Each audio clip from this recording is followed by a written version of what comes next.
La Secretaría de Hacienda y Crédito Público rindió un informe sobre la situación que guarda la economía de México, así como las finanzas y la deuda pública correspondiente al cuarto trimestre del 2012. En conferencia de prensa, Ernesto Revilla Soriano, coordinador de asesores de la Subsecretaría de Ingresos, acompañado por el jefe de la Unidad de Política de Ingresos, Rodrigo Barrios, y la directora general de Unidad de Política y Control Presupuestal, María Teresa Castro, dijo que la economía mexicana creció a tasas agigantadas en comparación con el 2011. Al cierre de 2012, la economía mexicana continuó creciendo a tasas elevadas.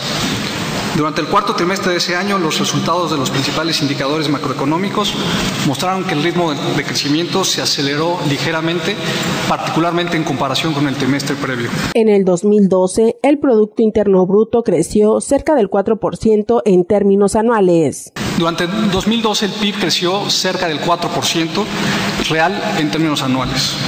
Consistente con esa cifra, se estima que se haya registrado un crecimiento anual de aproximadamente 3.6% real en el cuarto trimestre del 2012. Al 31 de diciembre del 2012 aumentó el número de personas afiliadas al IMSS. Al 31 de diciembre de ese año, el número de trabajadores afiliados al IMSS se ubicó en 15.901.000 personas, lo cual representa un crecimiento anual del 4.6%, equivalente a 699.000 plazas. La inflación general anual disminuyó. En diciembre de 2012, la inflación general anual se ubicó en 3.57%, lo cual significó una disminución de 120 puntos base respecto a la cifra registrada en septiembre, que fue de 4.77%. El índice de precios y cotizaciones aumentó en 6.9%. Al cierre de diciembre, el índice de precios y cotizaciones de la Bolsa Mexicana de Valores cerró en 43.705 unidades y el tipo de cambio se ubicó en 12.87 pesos por dólar. Durante 2012, la balanza comercial registró un superávit de $163 millones, lo cual fue el primer superávit en los últimos 15 años en la historia del país. Así como la cartera de crédito de la banca comercial y de desarrollo aumentó en 9.1%. En noviembre de 2012, la cartera de crédito total vigente de la banca comercial y de desarrollo aumentó 9.1% en términos reales anuales. A su interior, el crédito al sector privado registró un incremento de 9.3% también en términos reales. De este incremento destaca el incremento de crédito directo al consumo, el cual aumentó 15.6%. En materia de finanzas públicas, Revilla Soriano afirmó que en 2012 se cumplieron con las metas aprobadas por el Congreso de la Unión. El déficit público, dijo, obtuvo un resultado congruente con respecto del año 2011. El déficit público fue de 403.622 millones de pesos, resultado congruente con el déficit presupuestario aprobado para el año y con las disposiciones aplicables para el ejercicio fiscal. Sin considerar la inversión de Pemex, el déficit público fue de 92.123 millones, ubicándose en 0.6% del PIB. Los ingresos presupuestarios, así como los ingresos petroleros y tributarios no petroleros, se incrementaron. Los ingresos presupuestarios del sector público se ubicaron en 3.517.000 pesos, siendo mayores en 3.3% en términos reales, en comparación con los del 2011. Los ingresos petroleros crecieron 3.7% anual, como resultado de un mayor precio de exportación de la mezcla mexicana de petróleo, la cual promedió $101.8 por barril, y por la depreciación observada del tipo de cambio, que promedió 13.17 pesos por dólar. Estos efectos en los ingresos petroleros se compensaron parcialmente con una reducción en el precio del gas natural, el cual se disminuyó en 31% con respecto al año anterior, y por una ligera menor plataforma de producción de 2.548 miles de barriles de petróleo. Los ingresos tributarios no petroleros se incrementaron 1.4% real con respecto a 2011, y al ajustar la recaudación por el efecto de la derogación del impuesto sobre la tenencia, los ingresos tributarios aumentaron 2.4% en términos reales. Al interior de los ingresos tributarios se observan aumentos reales de 10.9% en la recaudación del impuesto a los automóviles nuevos, 3.7% en la recaudación del IVA y 1.7% en el sistema renta. Los ingresos propios de la CFE, el IMSS y el ISSSTE aumentaron 3.1% en términos reales, lo que se explica por mayores cuotas a seguridad social y mayores ventas de energía eléctrica. Durante el 2012, el gasto total del sector público presupuestario ascendió a 3.923.000 millones de pesos, monto 3.8% mayor en términos reales al registrado en el año anterior. El gasto programable se ubicó en 3.104.909 millones de pesos y mostró un incremento real del 4.2%. Ernesto Revilla destacó aspectos del interior del gasto. Al interior del gasto destacan los siguientes aspectos. Las erogaciones en materia de desarrollo económico y social aumentaron 4.8 y 3.1% en términos reales.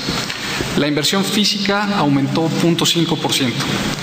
Los recursos transferidos a entidades federativas a través de participaciones, aportaciones y otras transferencias aumentaron 1.9% en términos reales. Con respecto a la deuda pública, el funcionario precisó que continúa en niveles bajos pero sostenible en comparación con otros países. En materia de deuda pública, esta continúa en niveles bajos y sostenibles, particularmente en comparación con otros países. Durante 2012, las acciones de manejo de deuda se dirigieron a cubrir las necesidades de financiamiento del gobierno federal, buscando un balance entre la deuda interna y la externa. En el ámbito de deuda interna se aprovechó un entorno de tasas de colocación históricamente bajas. Se realizaron operaciones indicadas en las subastas semanales de valores gubernamentales para incrementar la liquidez del mercado secundario. En lo que respecta al manejo de deuda externa, México continuó gozando de condiciones favorables en el sector externo. Se desarrollaron los bonos de referencia del gobierno federal, se mejoraron los términos y condiciones de los pasivos externos y se amplió y diversificó la base de inversionistas. Durante 2012 se realizaron 3 colocaciones en los mercados internacionales por aproximadamente $5,000 millones, una operación para mejorar el perfil de portafolio de deuda externa que involucró aproximadamente $2.200 millones en intercambio de bonos.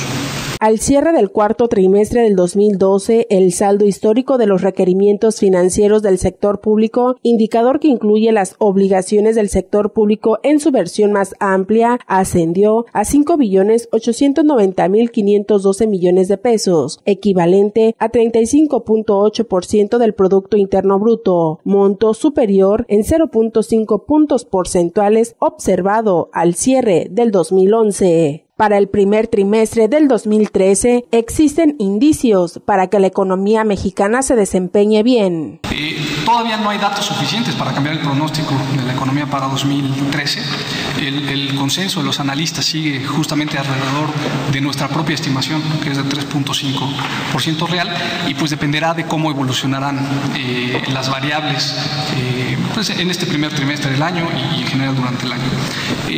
Quizá mencionar un poco un dato adicional, que es el crecimiento del PIB del cuarto trimestre de Estados Unidos, que acaba de salir ayer. Ese número sorprendió ligeramente a la baja. Estados Unidos creció un poco menos de lo que se esperaba en el cuarto trimestre del 2012. Sin embargo, hay señales encontradas, tanto creció un poco menos por ciertos factores, pero hay buenos datos en el ingreso en Estados Unidos, en el consumo, uno que acaba de salir hoy en la mañana, que podrían alentarnos a que la economía se desempeñe bien en el primer trimestre de este año. Las reformas que ha planteado el presidente de México, Enrique Peña Nieto, tienen como objetivo incrementar el crecimiento potencial de la economía mexicana. Claramente, las reformas que ha planteado el gobierno del presidente de la República, Enrique Peña Nieto, y que se establecen en muy diversos documentos, el más importante, por supuesto, el Pacto por México, pues tienen como objetivo incrementar el crecimiento potencial de la economía mexicana. Ese es precisamente el objetivo de realizar las reformas. Hoy la economía mexicana, creciendo a ese 4% que reportamos para el 2012, 3.5% que esperamos para 2013, está creciendo cercana al potencial actual de la economía mexicana. A mí me gustaría recordar que esas tasas no son bajas, ¿no? Son tasas de crecimiento entre 3.5 y 4%, muy superiores a otros países emergentes y muy superiores a la historia reciente de nuestro país. Sin embargo, pues no son suficientes para la magnitud de las necesidades de nuestro país y de los compromisos que se han planteado. Por eso el porqué de las reformas y el porqué el secretario de Hacienda, Luis Videgaray, ha insistido tanto, como lo ha hecho el presidente, en la idea de democratizar la productividad, que significa que como objetivo fundamental las reformas tendrán incrementar la productividad de todos los mexicanos, de todos los sectores y de todas las regiones. No hay estimaciones nuestras cifras de cuánto se incrementaría el potencial de crecimiento, pero claramente la idea es incrementarlo y llegar a tasas de crecimiento sostenido, sobre todo, de manera muy importante, más altas. Rosanelli para Noticieros Nuestra Visión.